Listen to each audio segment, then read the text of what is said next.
सभी उत्तराखंड वासियों को मेरा नमस्कार, सबको मेरा प्रणाम। आज उत्तराखंड में आके मुझे बहुत अच्छा लग रहा है। उत्तराखंड को हम देवभूमि मानते हैं। भगवान ने उत्तराखंड को देने में कोई कसर नहीं छोड़ी। भगवान ने सब कुछ दिया। उत्तराखंड में नदियां हैं, पहाड़ हैं, पेड़ हैं, वनस्पति हैं, जड़ी बूटियां हैं। उत्तराखंड में मेहनती लोग हैं, अच्छे लोग हैं, ईमानदार लोग हैं। लेकिन उत्तराखंड के नेताओं ने और उत्तराखंड के पार्टियों ने उत्तराखंड को बर्बाद करने में कोई कसर नहीं छोड़ी।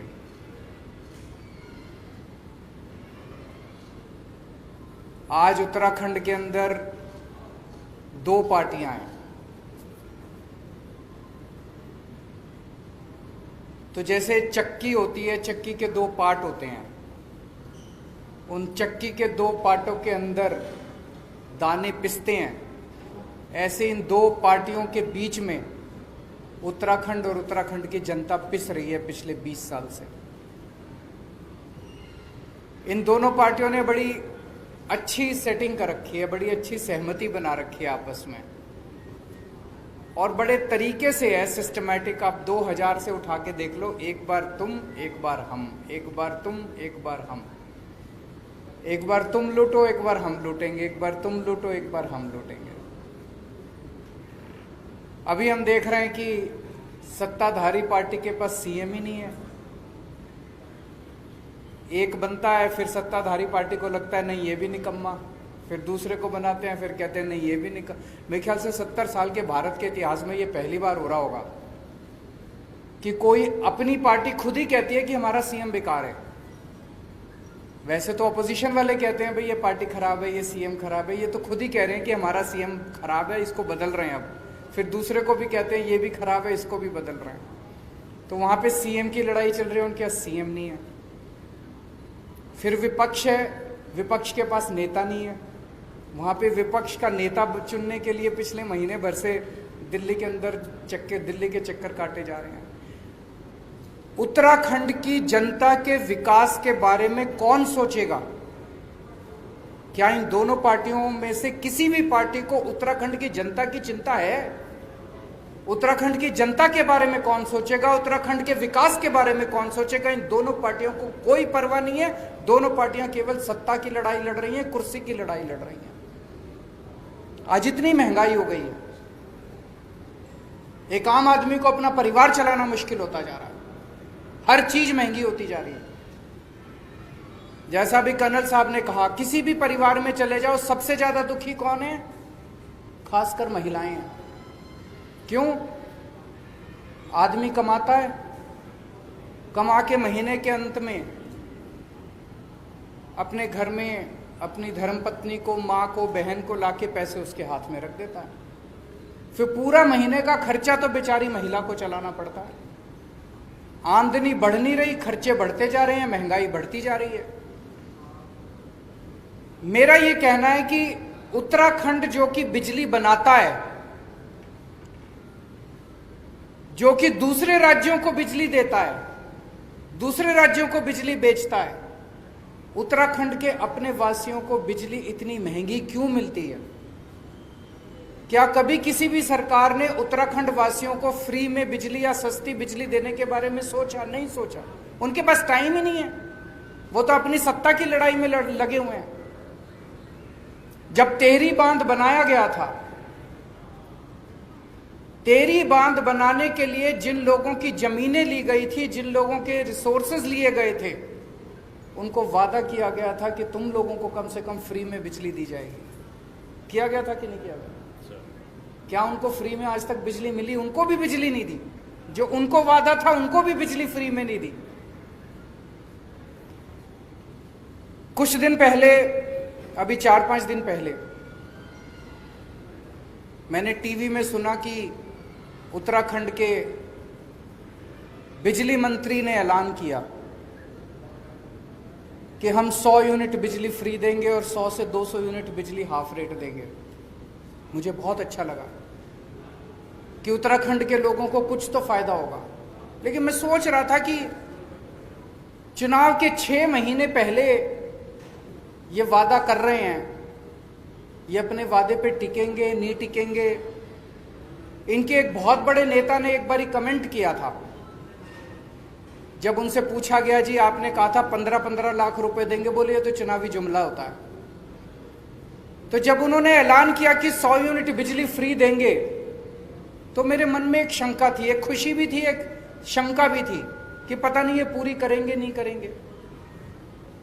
मेरी शंका 24 घंटे में उसका निवारण हो गया। उसके 24 घंटे के अंदर यहाँ के मुख्यमंत्री ने कह दिया ऐसा कोई प्रस्ताव नहीं है, हम बिजली मुफ्त नहीं देने वाले। तो आपको 6 महीने का इंतजार भी नहीं करना पड़ा। चुनाव उन्होंने खुद ही कह दिया ये चुनावी जुमला था, हम बिजली फ्री नहीं देने वाले। दिल्ली में उत्तराखंड के बहुत लोग रहते हैं। मुझे तो लगता है शायद उत्तराखंड के हर परिवार से या तो कोई दिल्ली में रहता होगा, या दोस्त होगा, या रिश्तेदार होगा। लगभग हर परिवार का कुछ ना कुछ दिल्ली से रिश्ता जरूर है। और जब आपस में दिल्ली से उत्तराखंड के जो निवासी हैं, दिल्ली में रहते हैं, वो आते हैं वापस, चर्चा करते हैं, फोन पे बात होती है, तो वो बताते हैं कि दिल्ली में किस तरह से विकास हो रहा है। जो काम 70 साल में सारी पार्टियां मिलकर देश के किसी भी कोने में नहीं कर पाई, वो काम आज दिल्ली के अंदर हो रहे हैं। स्कूल बन रहे हैं, अस्पताल बन रहे हैं, सड़कें बन रही हैं, पानी, बिजली, हर क्षेत्र के अंदर दिल्ली के अंदर विकास हो रहा है। अब उत्तराखंड वासी भी चाहते हैं कि वैसा ही विकास दिल्ली का जैसा हो रहा है वैसा ही विकास यहां भी, स्कूल अच्छे होने चाहिए, यहां भी अस्पताल अच्छे होने चाहिए, सभी उत्तराखंड वासी चाहते हैं। और अब उत्तराखंड के लोग मन बना चुके हैं कि उत्तराखंड के अंदर आम आदमी पार्टी की सरकार लानी है। तो मैं उत्तराखंड के लोगों को भरोसा दिलाना चाहता हूं कि जितने काम, अच्छे काम दिल्ली में हुए वो तो करेंगे ही करेंगे। स्कूल भी अच्छे बनाएंगे, अस्पताल भी अच्छे बनाएंगे, बिजली भी अच्छी करेंगे, पानी भी अच्छा करेंगे, यहाँ पे खेती भी अच्छी करेंगे, कानून व्यवस्था भी, और भी खूब सारे अच्छे काम करेंगे। आज मैं खासकर बिजली के क्षेत्र में 4 बातों की गारंटी देके जा रहा हूं। और मैं ये बता दूं, हमारा, मैं जो कहता हूं वो चुनावी जुमला नहीं होता। केजरीवाल जो कहता है वो करता है। आज जो मैं कह रहा हूं वो केजरीवाल की गारंटी है। 4 बातों की गारंटी दे रहा हूं मैं बिजली के क्षेत्र में। ये हमारी पहली गारंटी है। पहली गारंटी का मतलब अगले महीने फिर आऊंगा एक और बात करने के लिए, फिर उसके अगले महीने फिर आऊंगा एक और बात करने के लिए। आज बिजली के क्षेत्र में 4 बातों की गारंटी देके जा रहा हूं। पहली चीज, जैसे दिल्ली में करके दिखाया वैसे ही उत्तराखंड के अंदर हमारी सरकार बनेगी। 300 यूनिट बिजली तक हर परिवार को मुफ्त बिजली दी जाएगी। दिल्ली में 200 यूनिट बिजली मुफ्त मिलती है, 200 से 400 यूनिट के बीच में हाफ मिलती है, हाफ रेट पे। तो यहां पे इसके लिए हमने एक अलग वो कर लिया कि एवरेज करके 300 यूनिट, वो हाफ वाला कॉन्सेप्ट नहीं रखा, 300 यूनिट फ्लैट, 300 यूनिट तक हर परिवार को मुफ्त बिजली दी जाएगी। दूसरी बात, ऐसे पिछले कई महीनों से हमारे कार्यकर्ता गांव-गांव जा रहे हैं, घर-घर जा रहे हैं। ऐसे कई परिवार देखने को मिले, ऐसे कई बिल देखने को मिले कि लोगों के गलत बिल आए हुए हैं। और कई बार होता है कि जानबूझ के गलत भेजे जाते हैं। 60,000 का बिल भेज दिया, अब वो बेचारा जब ठीक कराने जाता है तो उसको कहते हैं 10,000 दे दे, तेरा बिल माफ कर देंगे। होता है ना, कई बार जबरदस्ती के झूठे बिल भेजे जाते हैं। अब बेचारा चक्कर काट रहा है, चक्कर पे चक्कर काट रहा है। इतने बड़े स्तर के ऊपर गलत बिल आए हुए हैं कि उनको अगर ठीक करने के लिए सारी मशीनरी भी लगानी पड़े तो वो कम पड़ जाएगी। तो दूसरी बात, पुराने बिल माफ किए जाएंगे,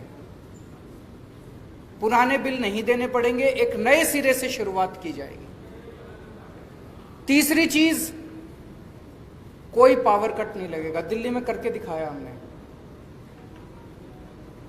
उत्तराखंड में 24 घंटे बिजली देंगे।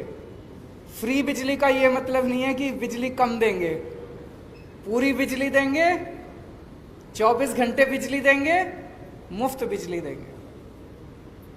दिल्ली में जब मैं मुख्यमंत्री बना 2015 में, जब दूसरी बार हमारी सरकार बनी थी, मेरे को याद है 2014 की गर्मियां, दिल्ली में 7-7, 8-8 घंटे के पावर कट लगते थे। बहुत बुरा हाल था दिल्ली के अंदर, इतने पावर कट लगते थे। मुख्यमंत्री बनने के बाद मैंने और मेरे मंत्रियों ने और मेरे विधायकों ने गली गली जा जाके, मोहल्ले मोहल्ले में जा जाके तारें बदलवाई, ट्रांसफार्मर बदलवाए, खड़े होके, जैसे अपने घर का काम कराते हैं ना जब घर की, वैसे खड़े होके हमने ट्रांसफार्मर चेंज करवाए, तारें चेंज करवाई, रिप्लेस कराई। और आज दिल्ली के अंदर 24 घंटे बिजली है। लोगों ने इन्वर्टर इस्तेमाल करने बंद कर दिए, जनरेटर इस्तेमाल करने बंद कर दिए। उत्तराखंड में भी बिजली की कमी नहीं है, उत्तराखंड में बिजली बहुत है कि नहीं है? उत्तराखंड तो दूसरों को बिजली देता है, फिर भी बिजली के पावर कट लगते हैं। क्यों लगते हैं? तो उत्तराखंड में कोई पावर कट नहीं होगा। ये तीसरी बात। और चौथी बात, किसानों को, उत्तराखंड के किसानों को मुफ्त बिजली दी जाएगी। आज एक किसान बेचारा गरीब आदमी है, सबसे गरीब आदमी है, और उस किसान से भी हम बिजली के पैसे लेते हैं। अगर उसको थोड़ी सी हम सहूलियत दे देंगे तो उसकी जेब में थोड़े से पैसे आ जाएंगे, उसकी जेब में थोड़े से पैसे आएंगे तो अपने बच्चों को और अच्छी तरह पाल लेगा। तो चौथी बात, किसानों की बिजली, खेती की बिजली मुफ्त की जाएगी। आज ये बिजली के क्षेत्र में हमारी पहली गारंटी है। 4 बातों की मैं गारंटी दे रहा हूं। हमारी सरकार बनने के बाद पहली कलम से आपकी 300 यूनिट बिजली मुफ्त कर दी जाएगी। मैं ऐसे भी नहीं कह रहा कि सरकार बनने के 5 साल के बाद चुनाव के टाइम हमारे को याद आएगा हमारा वादा। सबसे पहले सरकार बनने के बाद पहली कलम से आपकी 300 यूनिट बिजली मुफ्त की जाएगी, किसानों की बिजली मुफ्त की जाएगी और पुराने बिल माफ किए जाएंगे। 24 घंटे बिजली करने के लिए समय लगेगा, 3-4 साल लगेंगे। सारा नेटवर्क जो है, इसमें जितनी कमियां हैं, ट्रांसफार्मर बदलने हैं, ये है वो है, पुराना नेटवर्क है, इसको ठीक करने में समय लगेगा। उसके वो भी करेंगे, लेकिन 3-4 साल के अंदर ऐसी व्यवस्था कर देंगे, मॉडर्न नेटवर्क होगा बिजली का, 24 घंटे बिजली की व्यवस्था करेंगे। मैं समझता हूं कि आज की इस घोषणा के बाद उत्तराखंड के हर व्यक्ति को खुशी होगी, हर परिवार को खुशी होगी, लेकिन सबसे ज्यादा खुशी उत्तराखंड की महिलाओं को होगी। जैसा मैंने कहा कि एक महिला को सबसे ज्यादा बर्दाश्त करना पड़ता है अगर महंगाई होती है तो। शुक्रिया। अगर आपके कोई प्रश्न है तो एक करके सवाल लेके।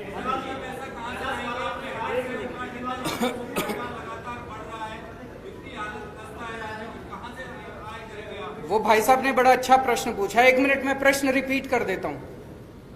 उन्होंने कहा कि उत्तराखंड की सरकार घाटे में चल रही है, उत्तराखंड के पास पैसा नहीं है, इतना पैसा कहां से आएगा? आपकी जानकारी के लिए बता दूं, जब दिल्ली में हमारी सरकार बनी थी, दिल्ली सरकार भी घाटे में चला करती थी। आज 5 साल के बाद दिल्ली सरकार नफे में चल रही है। ये मैं नहीं कह रहा, सीएजी की रिपोर्ट जो आई है पिछली, वो कह रही है कि पूरे देश में अकेली एक ही सरकार है पूरे देश में, दिल्ली सरकार, जो कि नफे में चल रही है, बाकी सारी सरकारें घाटे में चल रही है।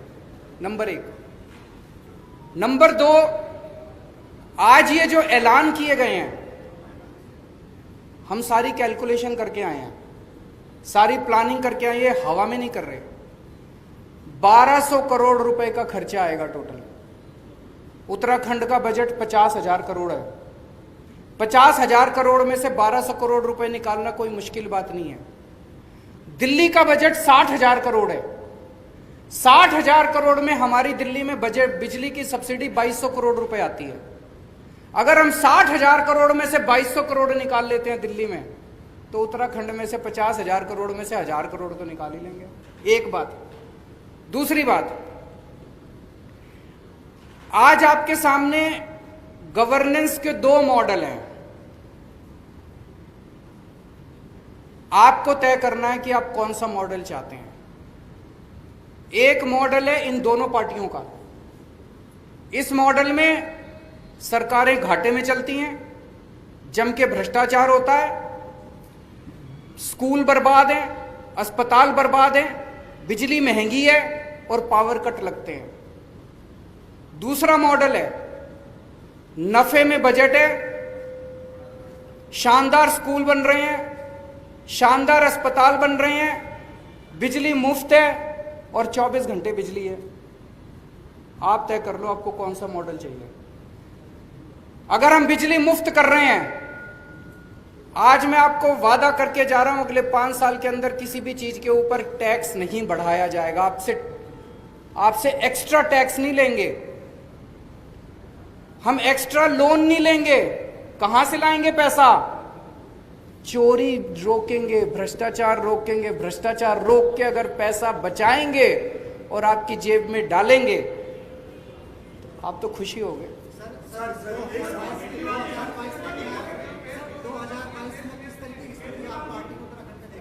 अच्छी स्थिति होगी जी अगर अच्छा काम कर रहे हैं। अगर बिजली फ्री देंगे तो आप बताओ, आप वोट दोगे नहीं दोगे? सारे वोट देंगे।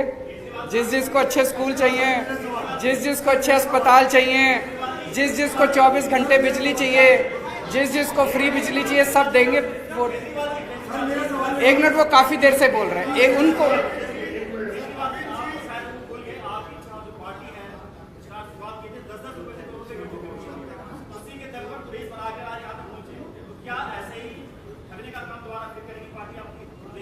देखिए जी, हम अगर चोरी रोकने वाली पार्टी है तो हम तो चोरी करते नहीं। हमारे पास फंड तो आप ही से 10 रुपए लिए। अब आपसे 100 रुपए लेंगे इस बार। आपसे भी 100 रुपए लेंगे, इनसे भी 100 रुपए लेंगे। जनता के चंदे से चलने वाली पार्टी है और जनता के चंदे से चलेगी।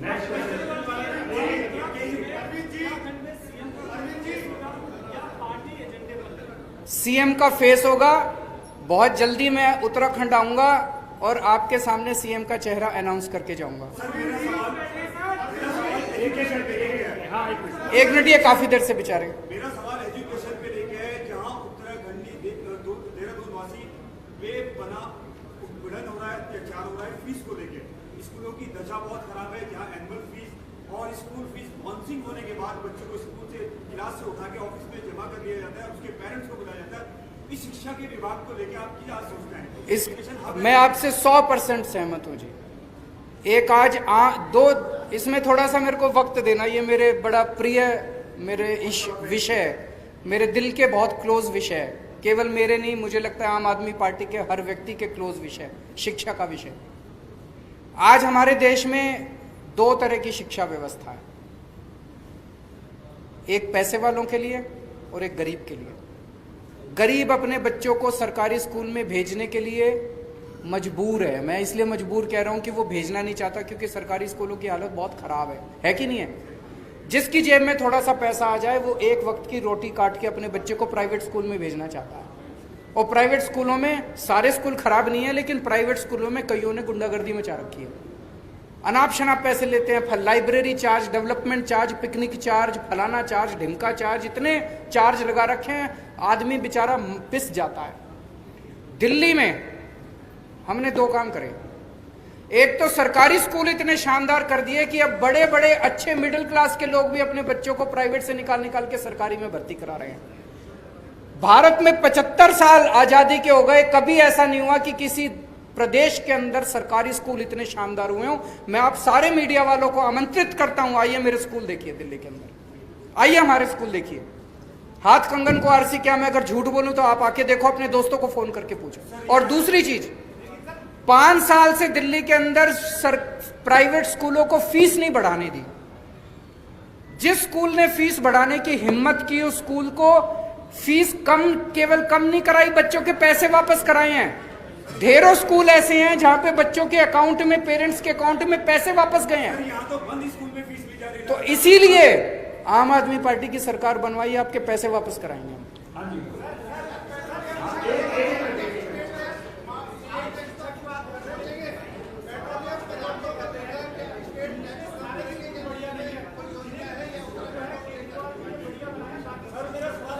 ये इन्होंने एक बड़ा एक अभी आ रहा हूं जी, सबके दूंगा। इन्होंने बड़ा इंपॉर्टेंट क्वेश्चन किया कि बीजेपी वाले ये कह रहे हैं कि केजरीवाल ने दिल्ली में 4-5 स्कूल अच्छे कर दिए, बस बाकी सारे नहीं करे।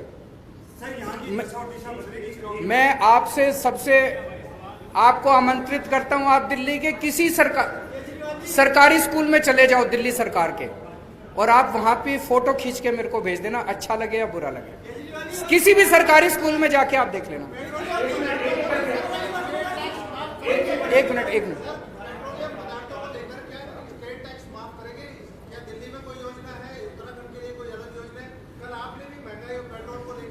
एक चीज बताओ, आप एक चीज बताओ, मान लो 100 रुपए का पेट्रोल है, मैं अभी एग्जैक्ट फिगर नहीं बोल रहा हूं, 100 रुपए में मान लो 20 रुपए तो लेती है स्टेट गवर्नमेंट और 60 रुपए लेती है मान लो सेंट्रल गवर्नमेंट। कम किसको करने चाहिए? सेंटर को कम। एक मिनट सुनो तो सही, मेरी बात तो सुन लो। जितनी भी राज्य सरकारें हैं वो सारी राज्य सरकारें बेचारे छोटे से रेवेन्यू पे चलती हैं, इतना सा तो रेवेन्यू है, सेंटर बढ़ाती जा रही है, आप कहते हो स्टेट कम करे, तो स्टेट चलेगा कैसे? आपको डिमांड करनी चाहिए कि सेंटर कम करे। सेंटर ने ये सेंटर जो इतनी टैक्स पे टैक्स इंटरनेशनल लेवल पे तेल के दाम घटते जा रहे हैं और हमारी केंद्र सरकार टैक्स बढ़ाती जा रही है, तो ये तो सही नहीं है। लास्ट क्वेश्चन,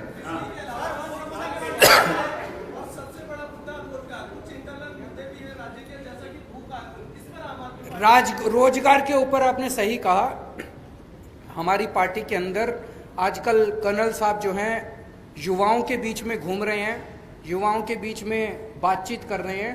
रोजगार को लेके हमारी पार्टी के अंदर पूरा प्लान बन रहा है। अगले कुछ महीने के अंदर मैं दोबारा आपके बीच में आऊंगा, रोजगार के ऊपर कुछ ना कुछ आपके साथ साझा करेंगे।